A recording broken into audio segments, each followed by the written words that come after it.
it was such a bizarre song to hear at the time.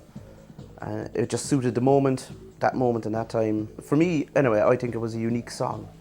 You know, it had something that other songs didn't have. It just blew people away. The place got more intense and the people started, the roof just started to lift off the place. And it's those moments when you experience them, it's just like, I think they'll never leave you, you know. It was on the wall inside in Jim Commons' shop. I walked in at lunchtime. It was a Thursday. I had no money. I owed my mother about £40 as it was. I took a half day from work, which I would have lost out on money anyway. I ran home, begged her for £50, ran back in. Jim had a record on hold for me. Gave Jim £50 and I was down to £10 that week because I got docked the following week from the half day I took off. And now, the adventure continues. AZNY20. Like, the song meant an awful lot to a lot of people. Like, you know, hundreds of people in Cork loved the song and they couldn't get it because it was only on double vinyl. And not everyone had a deck. So there was a school of thought that if this was put on CD, that you could make it available to a lot more people at a price. I had a deck and I had a copy of Ball and Chain. Now, there was a little nick at the start of it, I always remember. So I went out to the studio, stuck Ball and Chain on a CD. Brought a couple of them into the shop, like that, out the door. So I was on the phone straight away, so I said, look, a box of 100 of these straight away, so box of 100, box of another 100. Ball and Chain, I was all over the place at the time.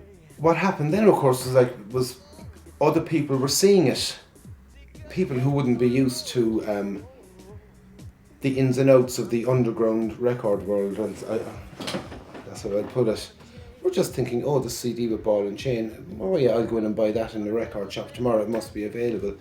First of all, one of them ended up in the, apparently, allegedly, on the desk of one of the heads of HMV in Ireland.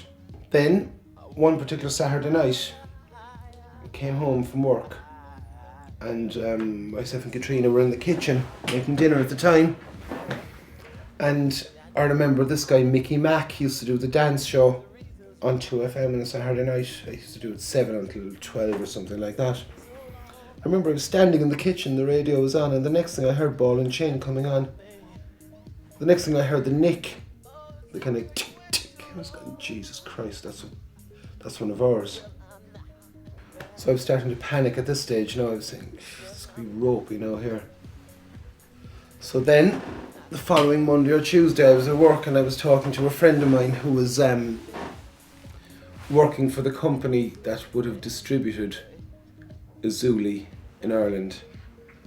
Very nice guy, you know, lovely guy. And he was chatting and he just kind of said to me, he said, oh, ha ha ha. He said, we all thought it was really funny what you did with that Ball and Chain thing. I said, what, oh yeah, that, yeah. Shit, right, get rid of them, that's it. So that was it.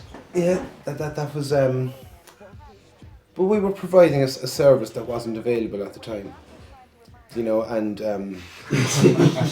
at very little profit.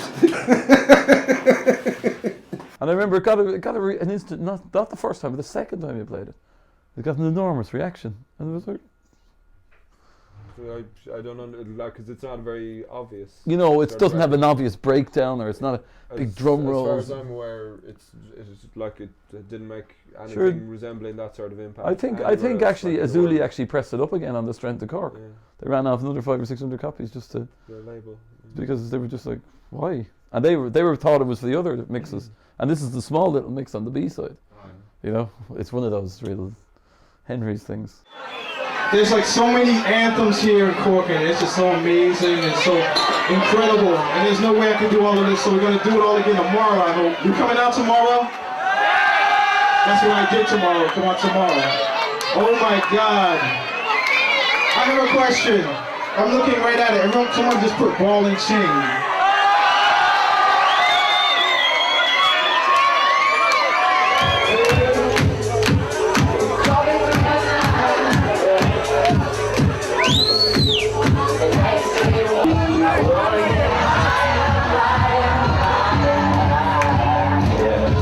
It's all in the sky.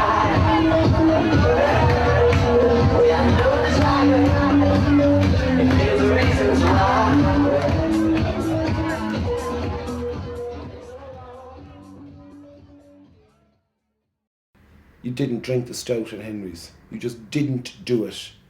You didn't ask people, like if you were a stranger going in there, you know, that's the bit of advice you were given. You were told that. Anything could happen. Like, you know, if you wrote that down, if somebody told me that morning that was going to happen, I'd have probably said, I'm staying in bed. I don't want to know about it. Go away. But it just happens in front of your eyes and you're just... It wasn't perfect. You wouldn't get dressed up and wear your best clubbing gear going in there. You wouldn't go in there dressed from head to toe in white lycra, because you'd come out dressed from head to toe in black lycra. The black stuff on the floor. Yeah, what was that? We don't know. I reckon it was sweat and the Sent tiles, to the lab for analysis. and like nobody could figure it out. And once it got on your clothes or shoes, That it was would it, yeah. it would never come off. It was very, very strange. I don't know.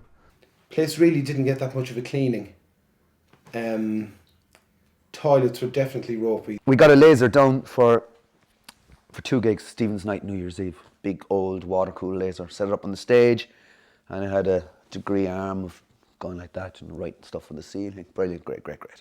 Jerry Lucy comes in. I suppose the man was about 65 now at this stage, and he says, "Wouldn't it be great if we could fire the laser out through the side wall, out into what was a courtyard, and there was a stage out there with a yellow Cadillac up on top of it. Why? I don't know. And he wanted to put a mirror ball up on top of that and hit the laser off the mirror ball and have it shoot up into the sky." It was these two guys standing there, drinking away. And we were watching the drips coming down and dripping into one guy's drink. We were watching it for about 10 minutes and the drips kept going. So the next thing, he was drinking away. So the next thing, his friend kind of nudged him and went, "Oh, haha, look, the water from the ceiling's going into your pint."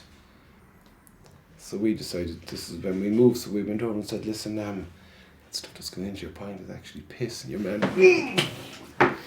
First of all, I thought we'd have to get a permit from the airport anyway, so I kind of shot it down at 5:30, and the doors were opening at 7 o'clock. It was kind of a bit touch and go. Jerry, leave it, forget it. So myself and Greg went away to get something to eat. We came back, and half an hour to the doors opening, there's Terry Titley with a Kango hammer making a hole in a 1/2 metre thick limestone wall, dust everywhere, and he made the hole in the wrong place. A lot of people from the outside, including the media here, twits like the Echo and people like that, looked at it as being, a load of scumbags are going in there, they're taking drugs and they're knifing people. That wasn't happening at all. That was rubbish. It's absolute not a crap. I suppose it did have a name, at the time, but that was I think some of it was people's ignorance, and there was truth in it as well.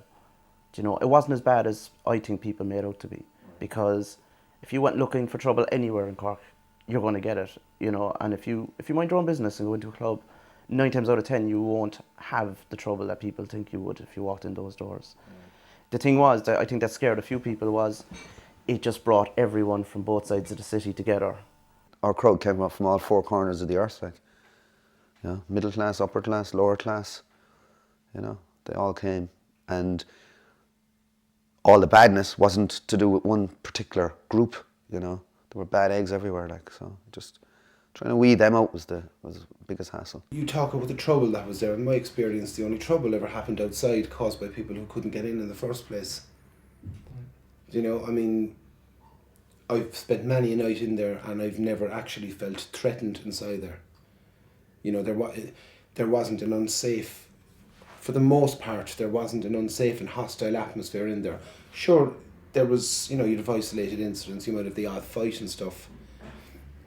No more than you'd have anywhere else, but the attitude very much was that, these kind of, you had a lot of working class people going in there as well, so you had a lot of snobbery like that, that these people, they were more likely to cause trouble than some pillock in a suit down in Mangans, which again is crap.